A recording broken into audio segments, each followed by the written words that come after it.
rolling in. Hi Good guys, morning. welcome. All right. As everybody joins in, if you're joining us from Facebook or if you're joining us from the Zoom, if you want to add in the chat where you're coming from, we'd love to know where you're at.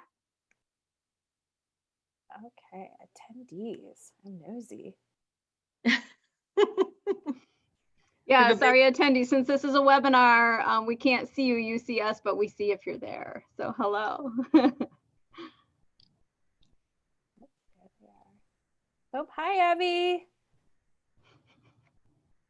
Hi, Sherry. Hi, Paul. Hi, Jean. Hi, Barb. Oh, Christine's here. Hi, Christine. Oh, Anne. Hi, Anne. Hi, Gordon. Okay, gang.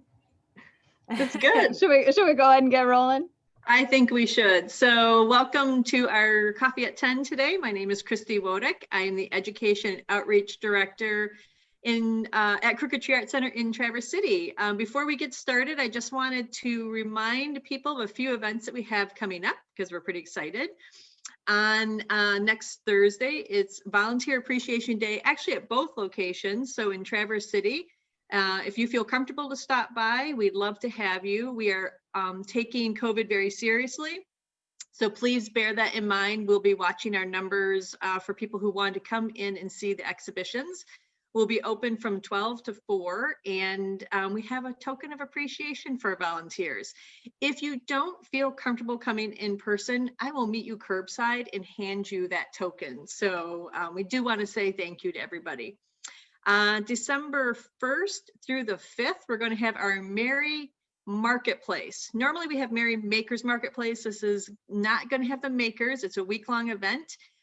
We'll be very socially distanced for shopping, but you can come and purchase in person, see objects, and support our local artists. Again, if you don't feel comfortable, we'll have online shopping available and curbside pickup. So with that, I'm going to pass it off to Liz. Had to find my mic. Good morning, everybody. I just wanted to say hello from Petoskey. I'm our visual arts director over here at Crooked Tree Art Center, co-hosting with Kristi. Excited to see you here with us today. Just a quick reminder that Crooked Tree Petoskey is open.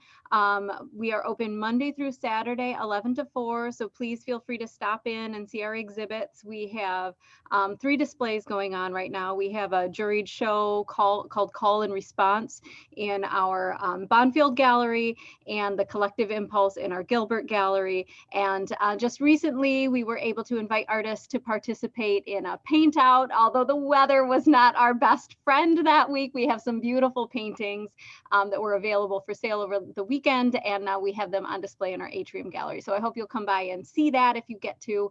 And then also, as Kristi mentioned, we do have our Volunteer Appreciation Day next Thursday as well. So yes, we are all monitoring how many people are in the building and keeping things safe, but we want to let everybody know that we're so appreciative of the work that you do. Crooked Tree would not be possible if it were not for all of the volunteers that keep us running, and I know some of you are in this audience right now, so thank you. I think you know who I'm speaking to, so thanks so much. So with that, I'm going to turn it back over to Kristi so we can start our event today. Thanks. You're in for a treat, but you always are, aren't you, when you come to our Coffee at 10s. Today we have Amanda Sewell. She's a musicologist and holds her degree, her PhD in musicology from the Indiana University Jacobs School of Music. Her research about music has appeared in textbooks, academic journals, and music encyclopedias, and she's recently the author of Wendy Carlos, a biography, which I will be putting that link. There you go. You can see it in the back. We're putting that link in the chat for you. She is the music director of Interlochen Public Radio, and we are excited today to have her come and speak about the art and music in Nazi Germany. So with that, one more quick thing before we get started. Sorry. So Amanda is going to be sharing a slide presentation with some video clips. And what's going to happen in a moment is Liz is going to push a magic button so that it spotlights Amanda. And if you see 9 little squares up in your corner for view, you can change that if you need to make it smaller or larger.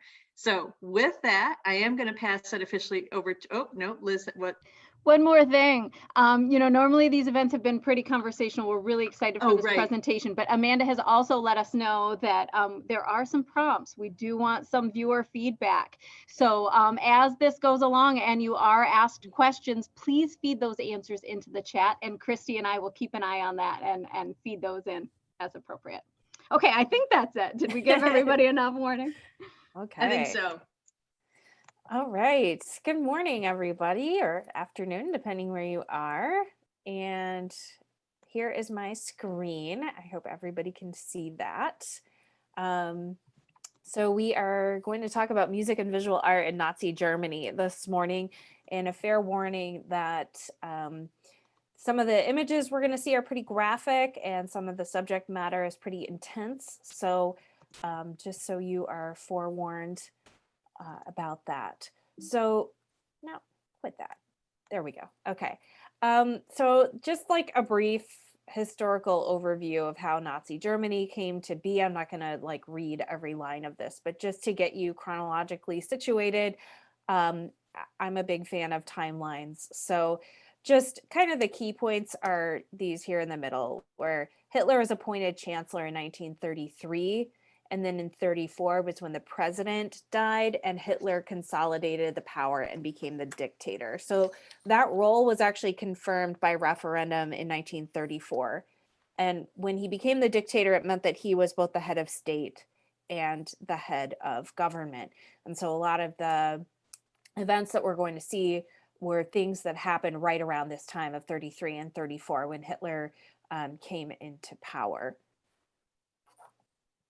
All right, so the thing that is of most interest to us to frame this conversation today is the Reichskulturkammer, or RKK for short. And so Reich, culture, Kammer is chamber. So basically the chamber, the Reichskultur Chamber, or maybe more comfortably in English, the State Bureau of Culture. This was established in 1933, and the head of that was this fellow here, Joseph Goebbels. He was the Minister of Propaganda. That was his title. And the role of the RKK was to supervise and regulate the culture and mass media in Nazi Germany. And culture and mass media covered all of these and then some: literature, visual arts, film, theater, music, news, media, broadcasting.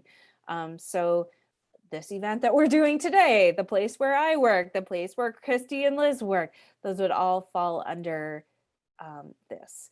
And I have put professional organization in scare quotes here. You'll find there's a lot of scare quotes in this presentation this morning because, you know, the subtext, I think, is a professional organization for all German artists. No, not for all German artists.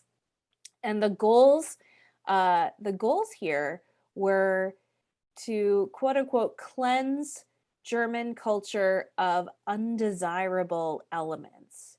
And I think most of us understand now what that cleansing meant and what it meant to be undesirable in this particular arena. And they also wanted to improve the stature of, quote unquote, Aryan artists, which, as we'll see, was a very, very flexible definition depending on the culture. So let's see. Oh, I just did that so you can see me. I want to hide myself. There we go. So this is the insignia of the Reichskulturkammer, the RKK here.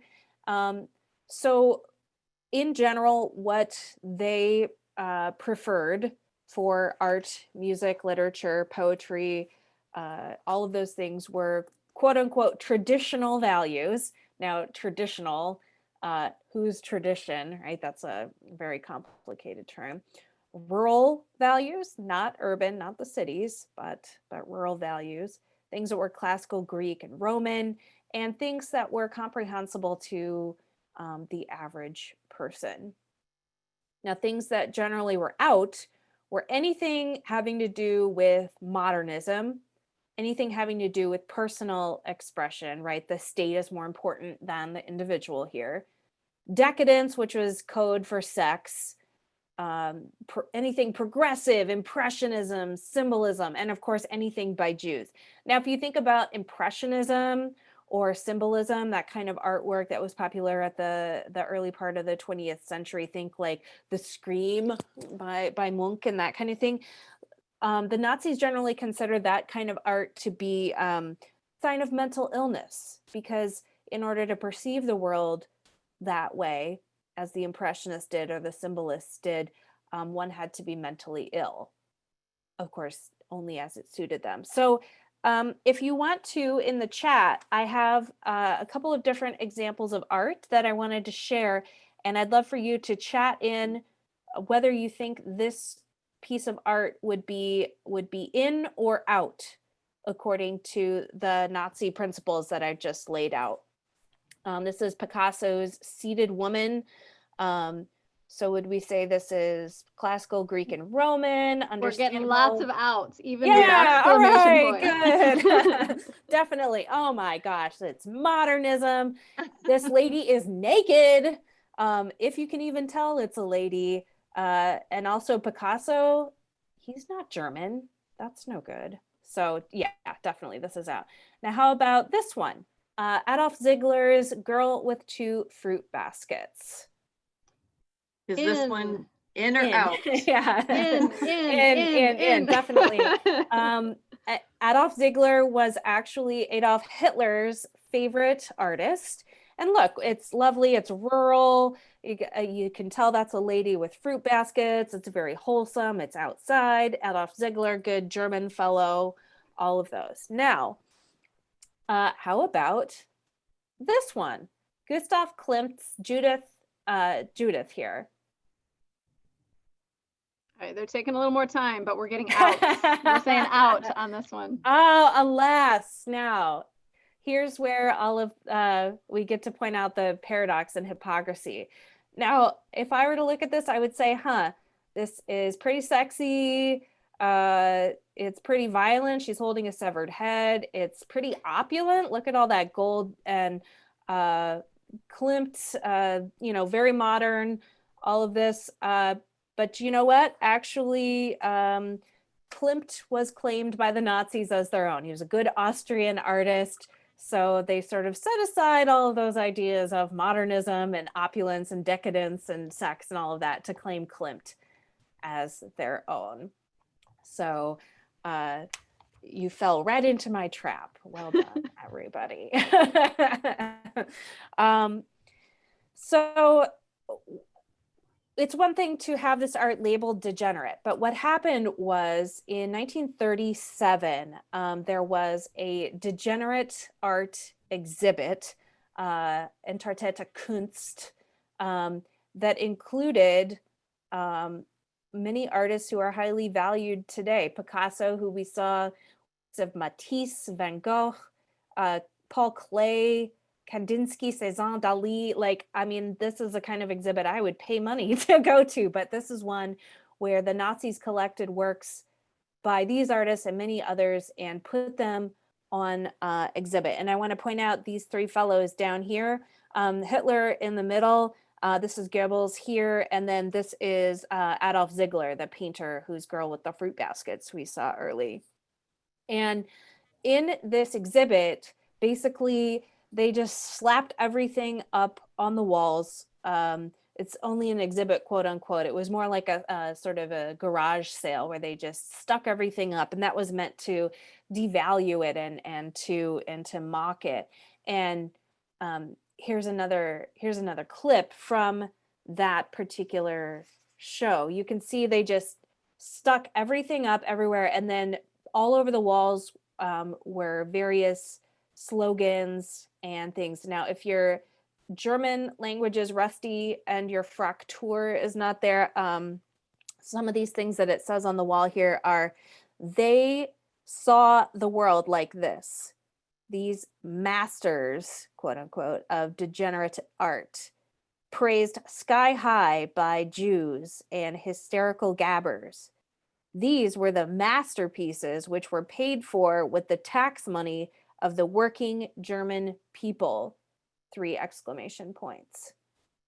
So you can see that with these slogans, the way it's displayed, the way everything is just slammed up there on the wall, it was meant to devalue this art in the worst possible way. Now, here's the question: what happened to this art after the exhibit?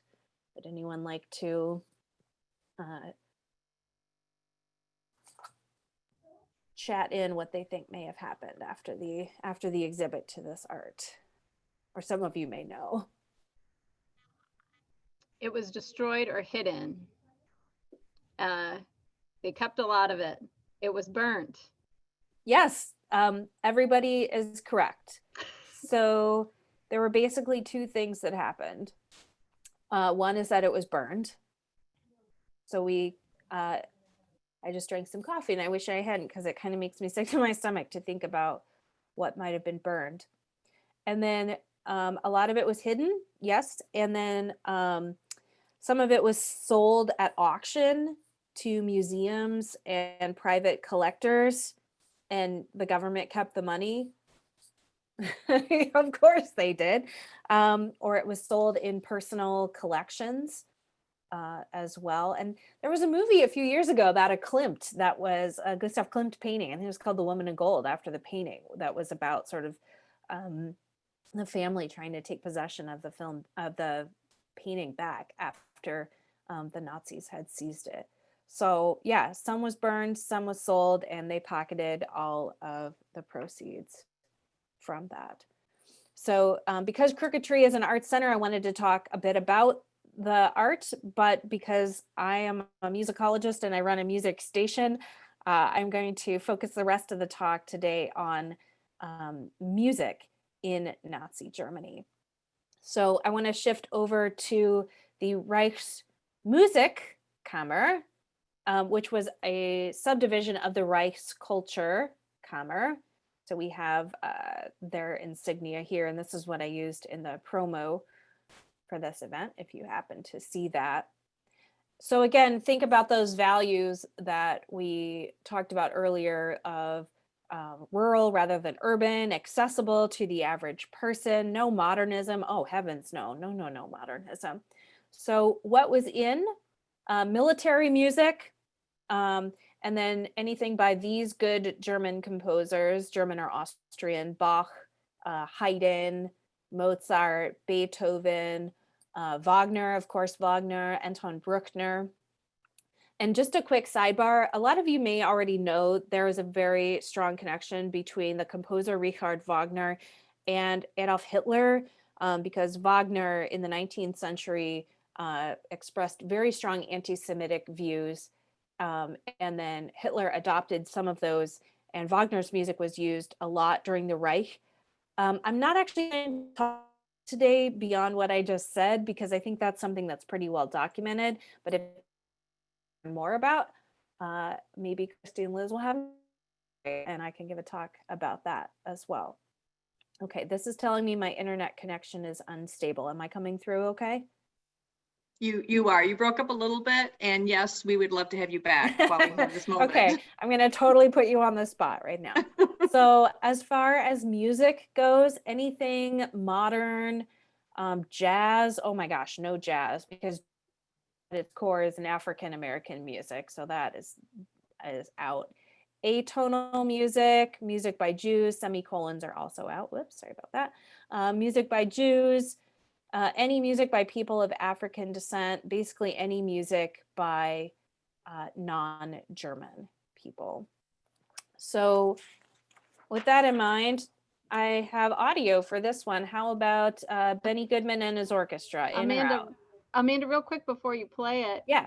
Someone in the chat is asking if you can explain what atonal music is. Oh, okay, yeah. So it's basically, you know how you have your nice scale, do, re, mi, fa, sol, la, ti, do, and like in Mozart, like when a Mozart piece stops in the middle, you know where it's supposed to go. Atonal music doesn't follow any of those rules. With atonal music, basically every note is equal. So it can sound really unsettling, because there's no do, home base. It was a kind of new approach to writing music in the early part of the 20th century. And a lot of the composers who did atonal music early on were Jewish, like Arnold Schoenberg. So that may have also contributed to the Reich's distaste for atonal music. But this music we're about to hear is absolutely not atonal. So tell me if this was in or out.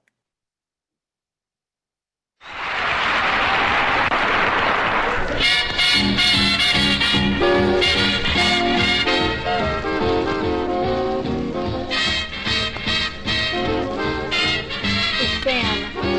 Oh, Getting a little split. Oh, I'll give you a hint. We're not to the hypocrisy yet. Mostly out and a couple of ins. Okay. All right. This was about as out as you could get. I don't know how YouTube comes up with the suggestions for me. So let me tell you why. Benny Goodman, Jewish. This is swing. This is jazz. Jazz is out. To make it even worse, quote unquote, the song they're playing is St. Louis Blues by the African-American composer W.C. Handy. But it was arranged for Goodman's band by the African-American musician Fletcher Henderson. And not only is Goodman Jewish, but his band, not in this photo, but during the 30s, his band was integrated. So he had musicians of all ethnicities playing together. So basically, this was about as bad as you could get as far as the Nazi evaluation terms go for music at the time. So those of you who are IPR listeners may be familiar with Music by Request on Saturdays, where it's all music requested by our listeners. I saw a couple of regular Music by Request fans in the guest list for today. So what I did was I grabbed last Saturday's Music by Request list, just the first 7 on there.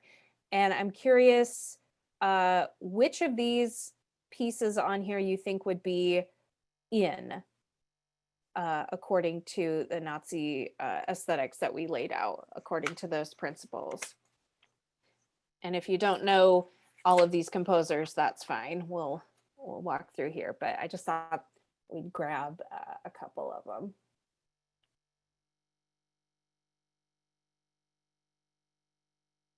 I'll give you a hint. I think We've got some responses. Okay. Okay. You just got to come.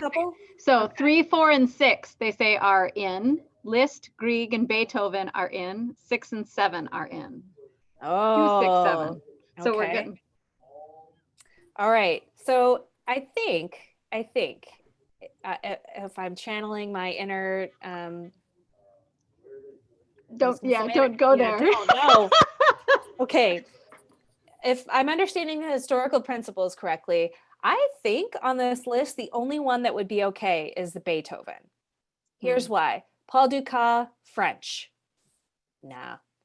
Edward Elgar, English. And this is the land of hope and glory, like, rah-rah, Britain, hurrah. No, that would be way out. Camille Saint-Saëns, also French. And then a Horowitz arrangement. Horowitz is Jewish, so big no.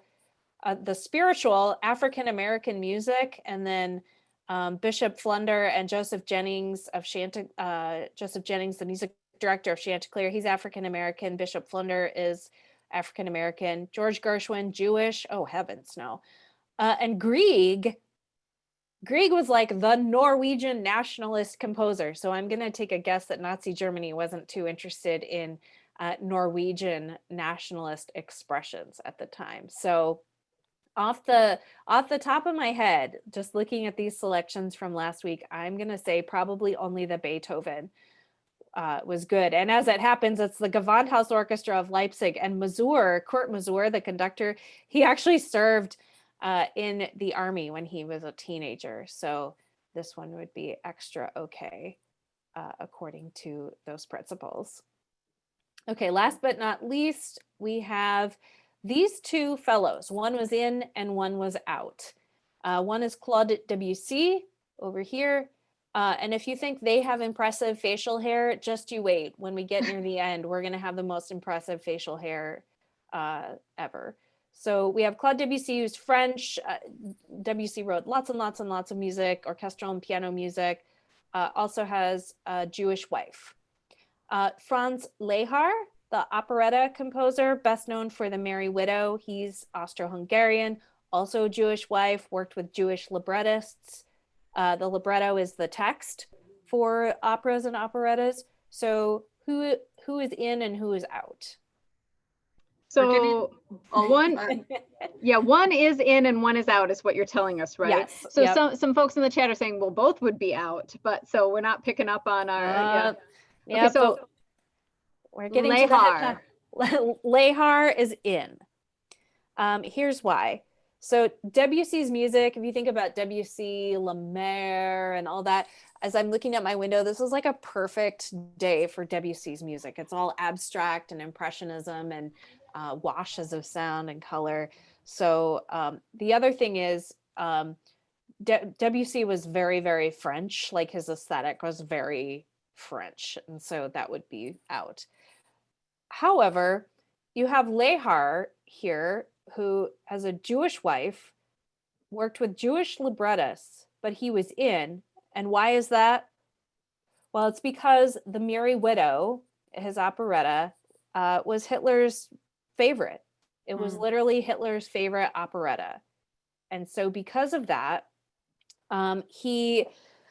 Hitler granted Franz Lehár's wife, and I'm not even kidding, he granted her honorary Aryan status, which was a designation given, or also Aryan by marriage status. So it depends on which document you're looking at or which translation you're using. So Lehár was okay because Hitler really liked The Merry Widow. So with that, we do have a question that popped in the chat when we were looking at the previous slide, and someone mentioned that the Scandinavians were considered Aryans as well. So was questioning. You know, you're right about that. That's a good point. So Grieg might have been okay. I can't remember off the top of my head how Grieg fit into the whole thing. That's something I can check on afterwards. And I think they were referring to Camille Saint-Saëns. I'm not sure if I'm pronouncing that correctly. Saint-Saëns, So that's the person that they were referring to. He's French. So oh wait, no, I misinterpreted. I think we're talking about Grieg. Yep, here. You're right. You're right. Yeah. I see two lines. My mistake. That's a very good point about the Nordic folks. So that's a good question, and I will double check after the talk. So all right, so what happened then for these folks that were in or out? Because it wasn't just a trend, it meant that your life and your family were at risk. And so I made just a short list here of people, largely musicians and artists, but a few other major thinkers and scientists who fled, who were able to leave Nazi Germany. And I think almost all these folks came to the US. So there was a big sort of cultural migration in the 30s and 40s. And I think it's easy to think that this was something of the past, but I wanted to point out that a number of these folks who fled are still alive. Henry Kissinger, you still see him on the PBS NewsHour sometimes. The American composer Samuel Adler, he's still writing music. Dr. Ruth, do you folks know Dr. Ruth? She had the Sex and Love, it was a radio show back in the day. It's probably a podcast now. Andre Previn, who just died last year, the composer, a pianist, conductor, and the film director Roman Polanski. I mean, these folks are all, and they're all still alive, and they're all, they would have been teens when they're, old enough to remember things when their families left. So, radio folks will know Carl Haas, of course, the longtime classical radio broadcaster as well. So these are folks who fled. Not everybody could flee or was able to flee. And So I went through, and I want to say this is a very, very short list. And these are only musicians and visual artists. So I don't have anybody. So this is only musicians and visual artists here. There are so many more. And this is only from like the quickest of Google searches. And these folks were not only imprisoned, every person on this list died in a concentration camp.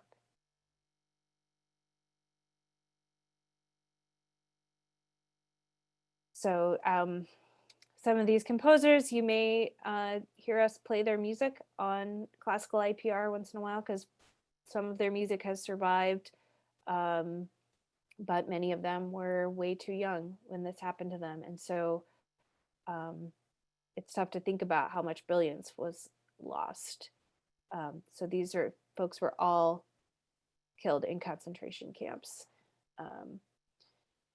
So I want to press home that, like, oh, haha, it's in or out, la la la, you know, but to be out didn't just mean that people weren't buying your work. It had deadly consequences for many, many people, that it's hard to even wrap our brains around, I think. So what I want to do in the last part of the talk here is present you with one person and one institution that were very, very tied up in Nazi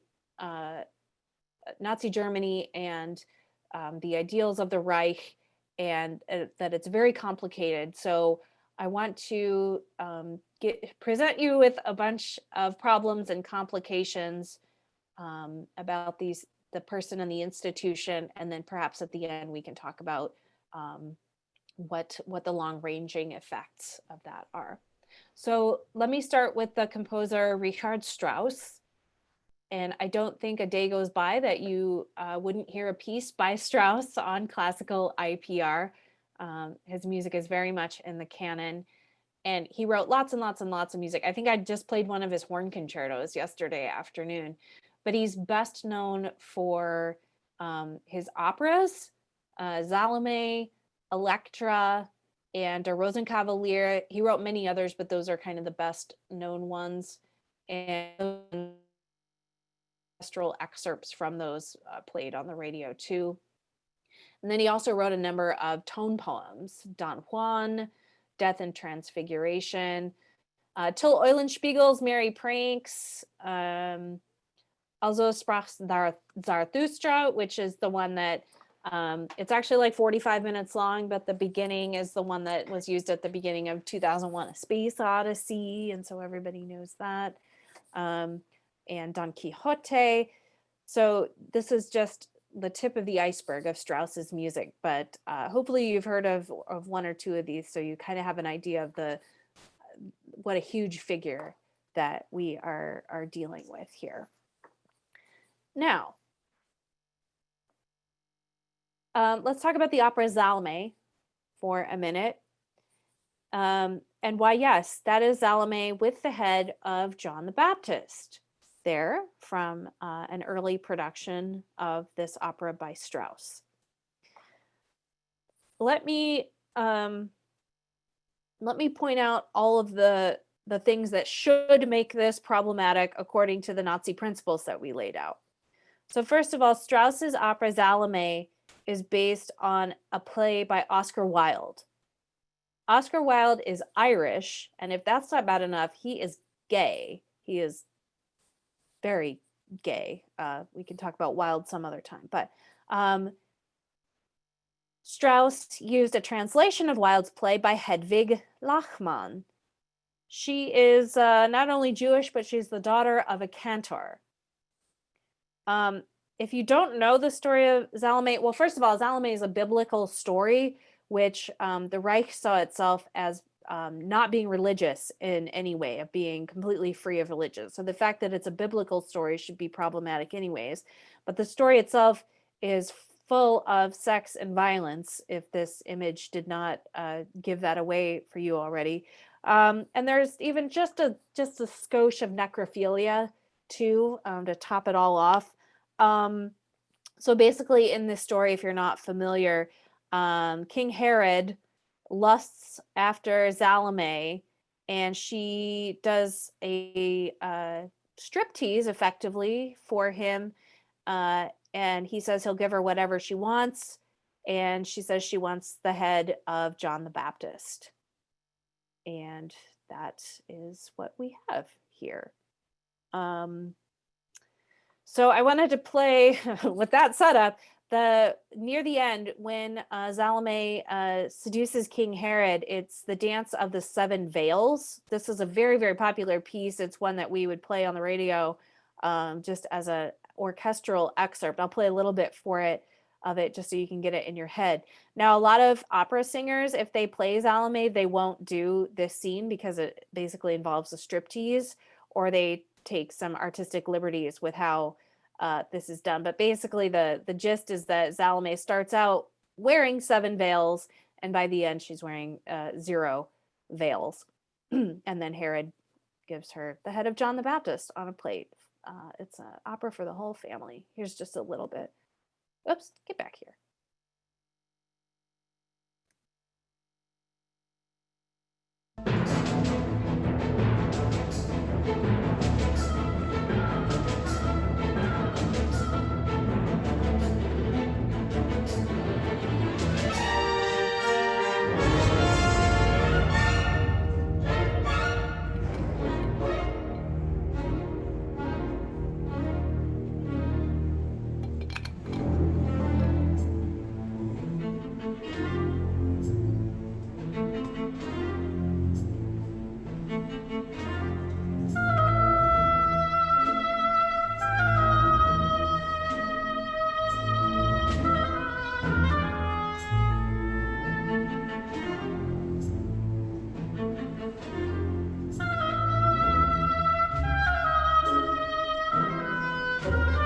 Everyone can call into music by request tomorrow and ask for that piece. But yeah, a lot of opera singers will use a dancer, a body double, or somebody.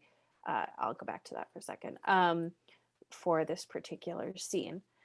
So at this point, you probably guess where I'm going with this, which is guess what Adolf Hitler's favorite Strauss opera is. So even though Strauss has this particular opera, but then a lot of his other works aren't necessarily adhering to those principles that we set out, that the Nazis claim were guiding art and music. This is just another example of sort of the hypocrisy of it all, where, oh, well, we like this one, so we'll make an exception for this one that's, for example, biblical and full of sex and violence, and with a lot of Jewish people involved in the creation of the work. So Richard Strauss, by the time we get to the 30s, I just want to point out he is not a young man. He was born in 1864. So he's close to 70 by the time Hitler comes to power. And he's held up as this German cultural treasure at the time. In fact, this is a photo. This is Strauss shaking hands with Joseph Goebbels here, the Minister of Propaganda. And so in 1933, the Nazi Party appointed Richard Strauss the president of the Reichsmusikkammer, the music chamber of the Reich. And he said in his public statements, "I feel compelled to thank Adolf Hitler and Dr. Goebbels in the name of the entire musical profession of Germany for the creation of the RK." The RK chamber that oversees all of the smaller divisions. So he is appointed president there. And bear with me with this one. Bayreuth is basically the shrine to Richard Wagner, where Wagner's operas are produced. They do the whole ring cycle every year. As I mentioned earlier, Wagner is sort of held up as this German ideal as well. Arturo Toscanini was fired as the conductor at Bayreuth and replaced by Strauss. and then Strauss wrote an orchestral song and dedicated it to Goebbels. But at the same time, he continued collaborating with his librettist, his Jewish librettist, Stefan Zweig.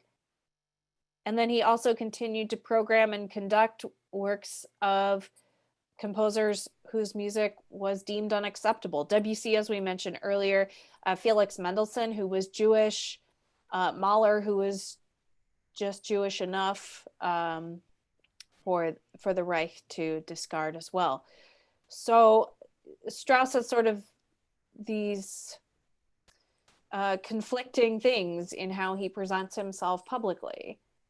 So a couple questions coming Sure. in from the chat, and one is somebody asked earlier whether the Reich made artists perform or for them or change what they were making to be part of the Reich. And then the other question is, and I think they're kind of related, which is why I'm grouping them together. The other question is, when Strauss was doing this, was he pushing the envelope to see how far he could get away with and kind of expose Hitler's hypocrisy? I love these questions because I'm going to answer them as we Oh, move okay. forward. So good. No, good. They're anticipating some of the things, and that and some of them I don't actually know the answer to, as we'll see with Strauss. It's not quite clear what he thought in all this, because as we'll see here in his private correspondence, he had really unkind things to say about Goebbels. And I'm guessing these are translations here, but Goebbels is a pipsqueak. He's a disgrace to German honor. He's incompetent. He's an amateur. He's ignorant. He's a place seeker. And these are in letters that Strauss wrote, largely to Stefan Zweig, his Jewish librettist. He said the anti-Semitism that Goebbels and others espoused was the basest weapon of untalented, lazy mediocrity against a higher intelligence and greater talent. And then what's interesting to me is in another letter, he said, I just sit here at home and compose. Everything else is irrelevant to me. Which, as we will see, is not exactly true.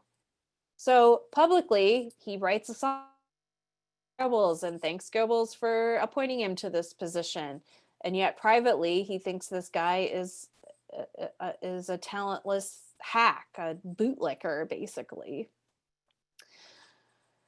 Now, here's where things get interesting. Strauss writes a letter to Zweig, and he says, he writes in German, obviously, this phrase. He says, do you believe I am ever in any of my actions guided by the thought that I am German? Do you suppose Mozart was consciously Aryan when he composed? I recognize only two types of people, those who have talent and those who have none. Now, this letter is, like all letters, was read by the SS and intercepted and sent to Hitler. And Strauss was fired from his role as president of the music chamber. So he was fired from that role. So here's the thing. He's fired as the president, and what does he do? He writes a letter to Hitler where he says, oh, no, that was mistaken. That letter didn't represent my view of the world or my true conviction. No, you don't see, but he was still fired from that. So again, it's not clear, like, did he want to be fired? Did he realize that letter would be intercepted? But if he wanted to be fired, then why would he have said that to Hitler? And like, what was his actual thought in all of this? And another thing, and some people may be going, well, if it was that bad, why didn't he just leave? Well, as many of you can attest, there were these grandchildren, you see, and grandchildren make things, make decisions harder sometimes, don't they? So Richard Strauss's son, Franz, was married to a Jewish woman, Alice, and they had two sons, Christian and Richard. Well, Richard, I guess.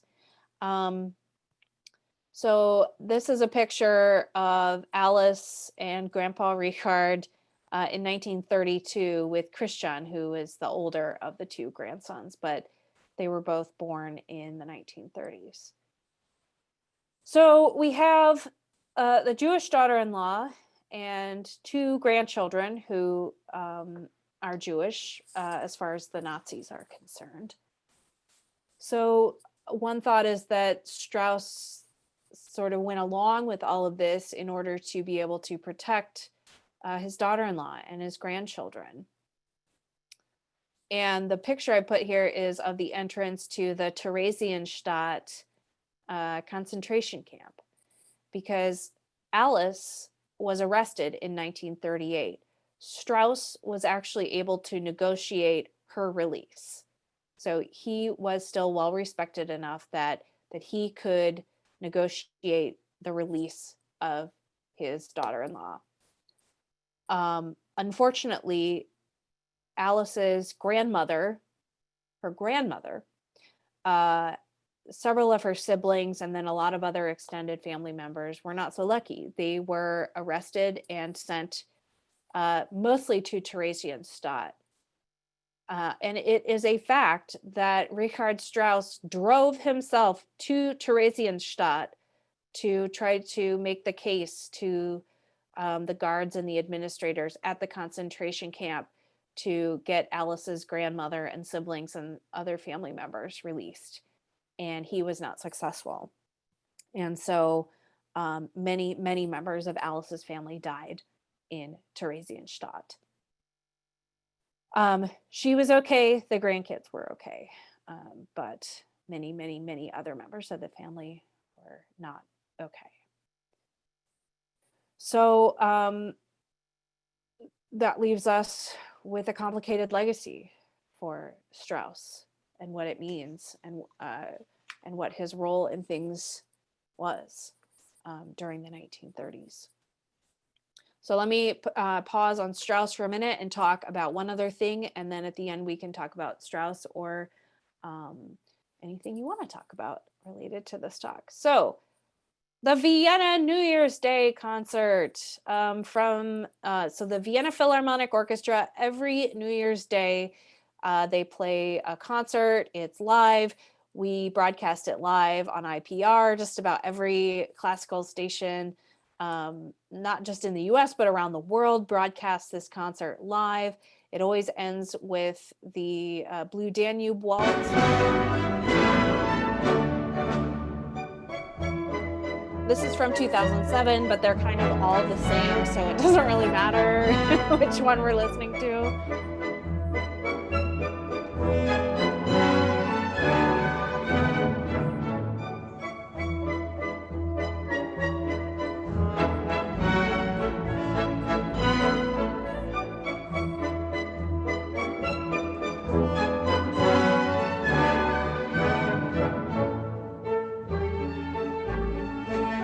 Okay, now we all know the Blue Danube Waltz. So that was from 2007. I could show you a video from any year since then, and it looks more or less the same. Here's what it looked like in 1941. So to the question of like whether the musicians were forced to play, no, I mean, I don't think they were forced to play. We'll see. We'll see how it gets complicated here too. I mean, there wasn't somebody there, there wasn't an armed guard there making people play Strauss waltzes. So this was the 1941 New Year's Day concert. It was the first year that it was on New Year's Day. The very first one was on New Year's Eve in 1939. So the very first one of these concerts of what's come to be the Vienna New Year's Day concert was December 31st, 1939. And it was actually a fundraiser for the Winter Help Relief, Krieg, War Winter Health Help Work fundraiser. So raising money for the Nazi Party was raising money all over Germany for the less fortunate. Now, we can probably think about why people were perhaps less fortunate at the time and which people were deemed to be less fortunate to receive these benefits. But the very first concert was a fundraiser for this Nazi relief fund. And so the next year it was moved to New Year's Day, and it was broadcast on the radio across, well, the German radio network. Basically, it was the Reich Broadcasting Corporation, and then it was renamed here, and here's the insignia. But because radio was a major part of how the Nazis spread propaganda, Goebbels saw radio as a major tool in how to share Nazi propaganda. And so this radio broadcast of this concert was a very important part of that. And in fact, the thought was, by broadcasting this on the radio, this light music, this would lift people's spirits, because a war was raging. Things were really ugly across Europe and soon around the world. And so the thought was, well, by broadcasting this good German Aryan music, Austrian actually, as we'll see, on the radio, that's going to lift people's spirits. So in sum, the Vienna New Year's Day concert began as a Nazi fundraiser, a fundraiser for Nazi sources, and then for Nazi propaganda. So I just wanted to compare, here's the program from the very first one of 1939, 1940. It's all music by Johann Strauss. And like, I say this with love, but like, all of these New Year's concerts are basically interchangeable. Like, they're all light waltzes and things like that. So this is from the 2020 New Year's Day concert program. You see lots and lots and lots of Strausses, and there's like a Beethoven in there. But since the 50s or 60s, it's ended with the Blue Danube Waltz and the Hungarian March by Johann Strauss the Elder. But the programs then and now are pretty darn similar in that Strauss, many Strausses are featured in this. So let's go through the Strauss family, shall we? And I promised you good facial hair. This is Johann Strauss the Younger, or Johann Strauss the Second, Johann Strauss Jr. This fellow here, the most probably prolific composer of the Strauss family. So there's Johann Strauss the Elder, dad, here. And then I've indented each generation here. So he had 3 sons who were also composers, best known as Johann Strauss the Younger. But then we also have Joseph Strauss and Eduard Strauss.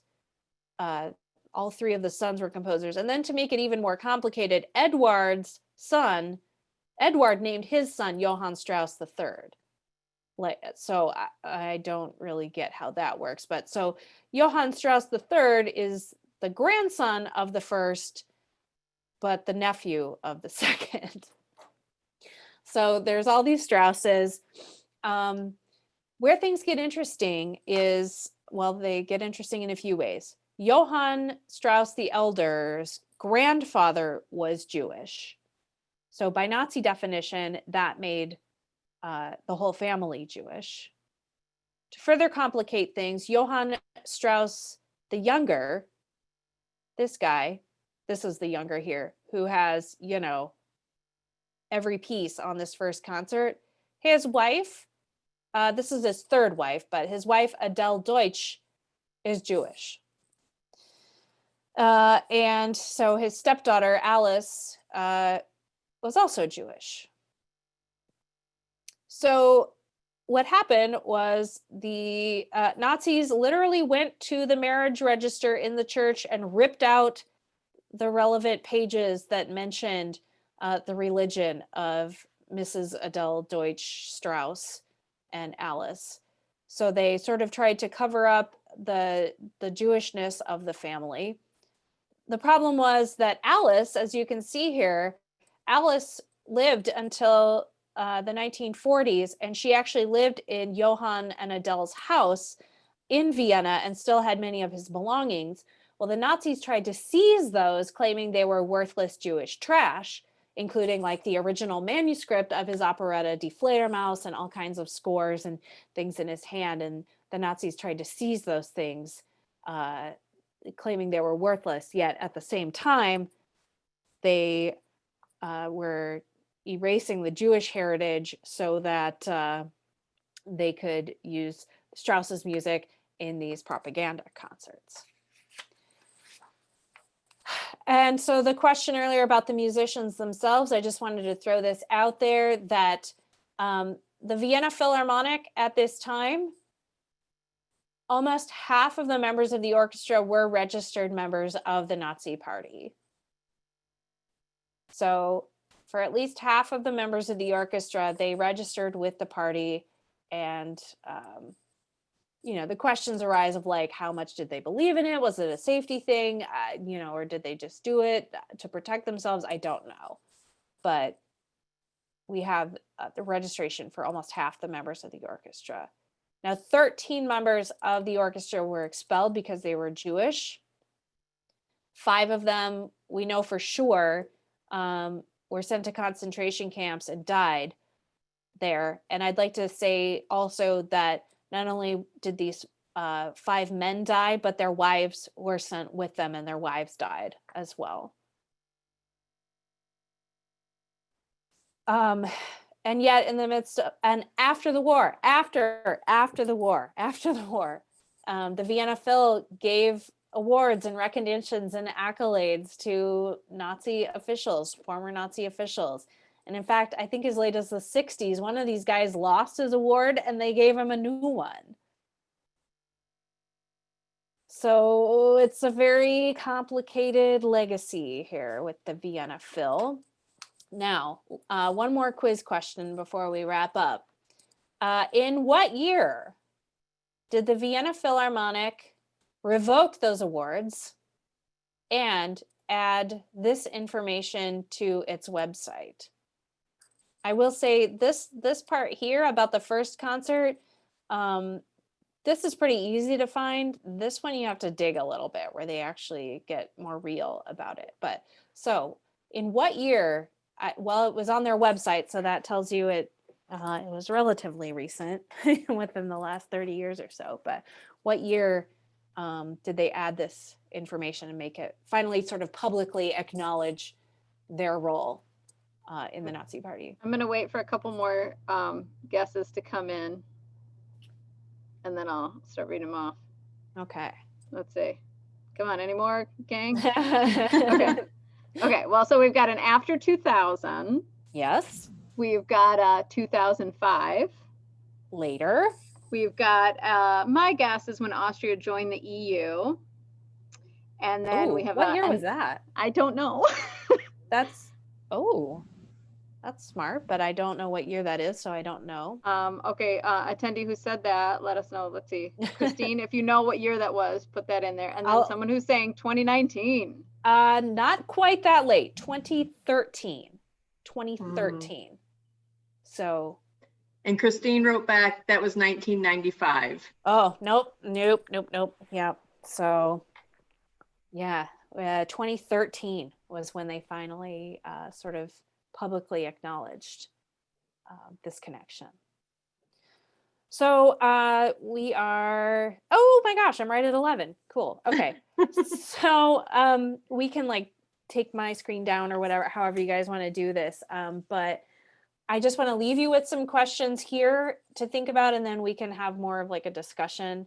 But for those who have time beyond 11, but basically, what I hope the takeaway is here is that it's complicated.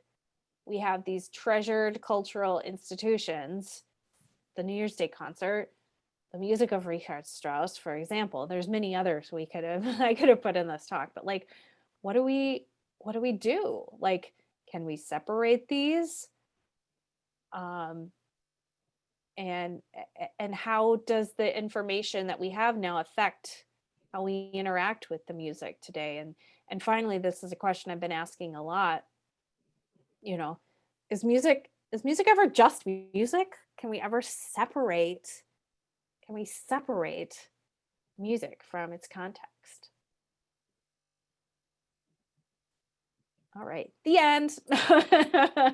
You should go back to those questions. Yeah. I have a couple minutes, so I will go ahead and leave the Zoom up a little bit longer for those who do want to engage in conversation.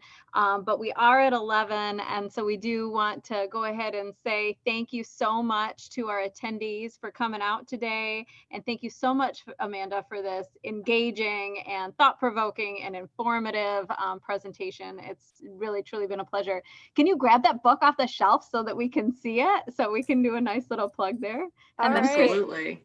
then Kristi has some also great housekeeping. Okay, put Should that I up there. Let's do this. Should I stop sharing? Oh yeah, yeah. All right, yeah. Go ahead and stop share Okay. so we can see it. All right. Oh, there we go. So this is my book. All right. I wrote it.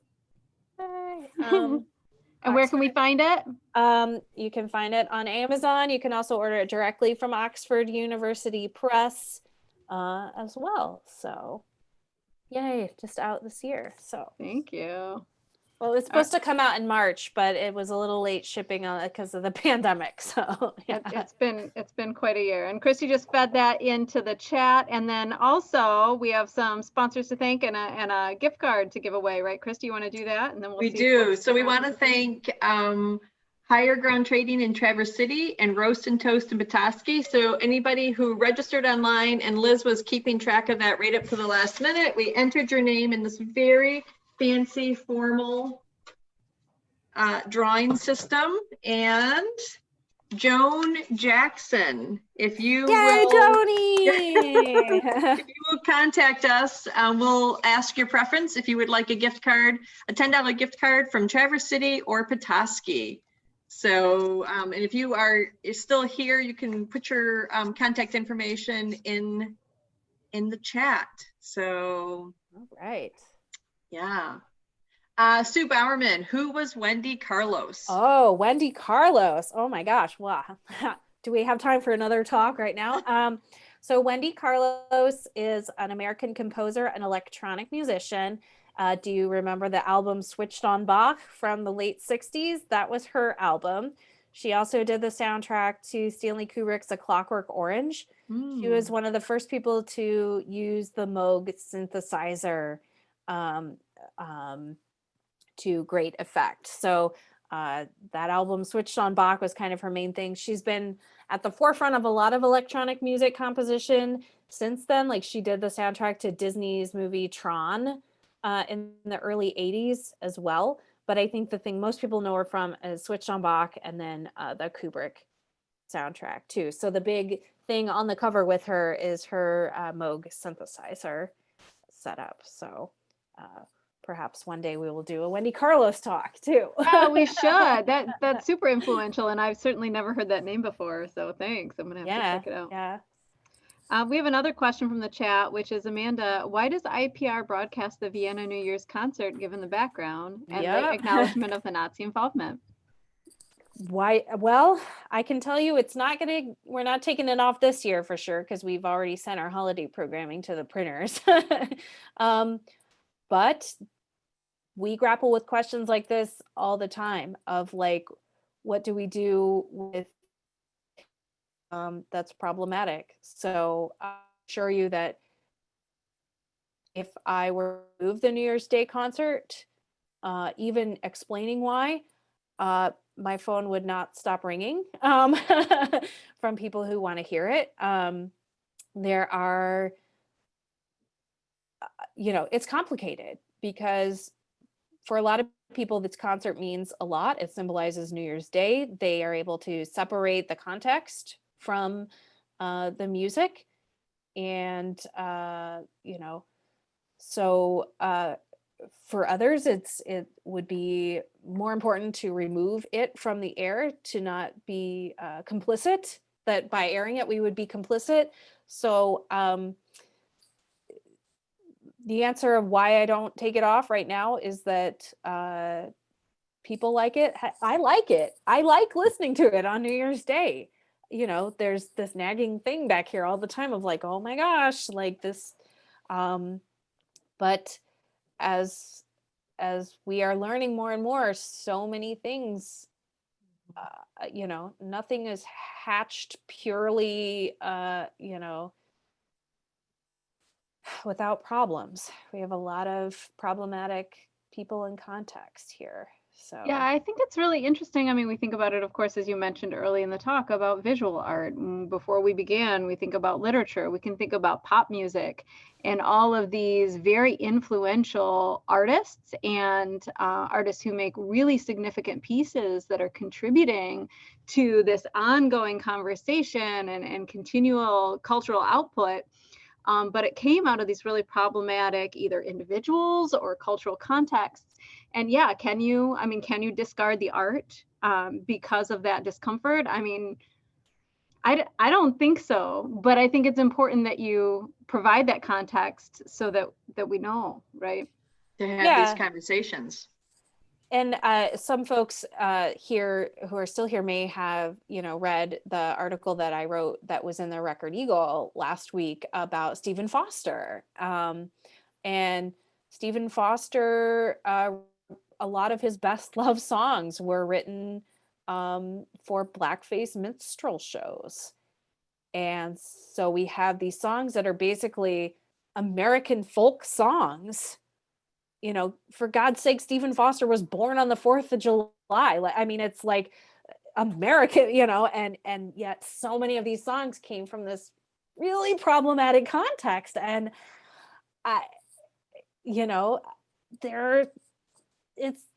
what do we do with it? I don't have a good answer.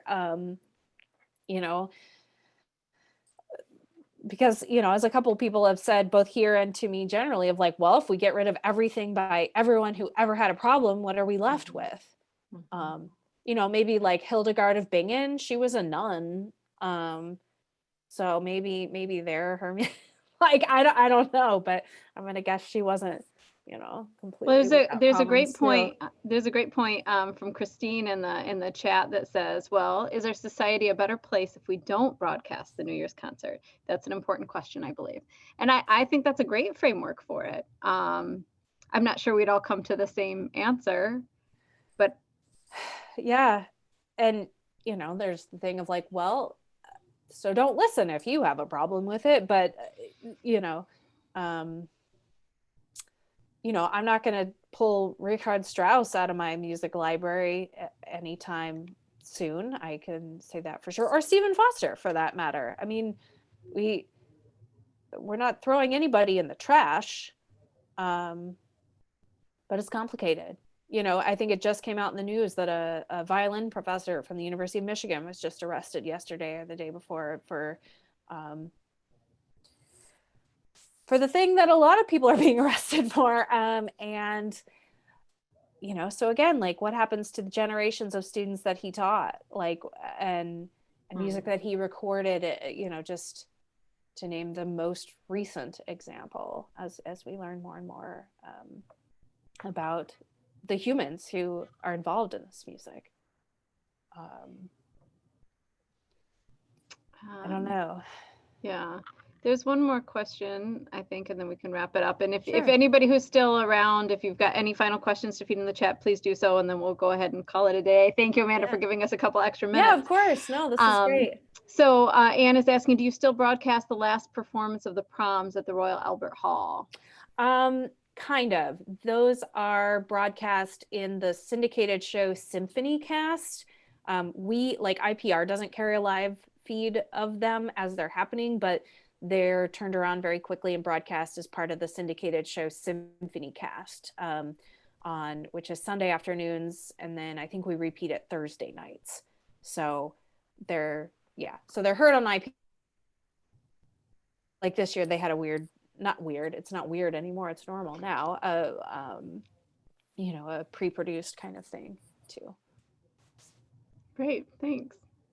Okay, well, I'm not seeing anything popping in the chat. How about you, Kristi? Okay. Are we? There was one question about the 2007, the concert that you showed. Mhm. There were no women performers. Has that since changed? I can't think of the Vienna Phil's roster right now, but I'm gonna guess it's still pretty Male. male. I was gonna say dude heavy. That's not really the so yeah, but a lot of major orchestras in major cities are still that way. And Christine, who's chatting in here, she played in major orchestras in Europe for a number of years. So oh, and she could have given this talk probably. The Vienna Orchestra was forced to integrate when it joined the EU. Lovely. So, and I'm gonna guess the women are the harp player and whatever the stereotype are there too would be my guess. So Well, it definitely seems like we have enough fodder here for some follow-up. So we'll get agree. with you, Amanda, and see what we can. yeah, I figure out gotta for look the up future. the Edvard Grieg thing. That is a great question of how the Nordics factored into all of that. And there were a couple other really good questions. I will scan through the chat here. And maybe, I don't know if you can send a message out to the registrants or Sure, yeah, we can do that. Absolutely. into things. So, okay. Okay. Well, thanks, guys. I really appreciate it. And thanks for the extra minutes. And we'll see you guys next Okay. time. Thanks, everyone. Don't forget to vote. Yes. Go vote. Go vote. Tuesday's a big Thanks, day. Amanda. All right. Thank you, guys. Bye.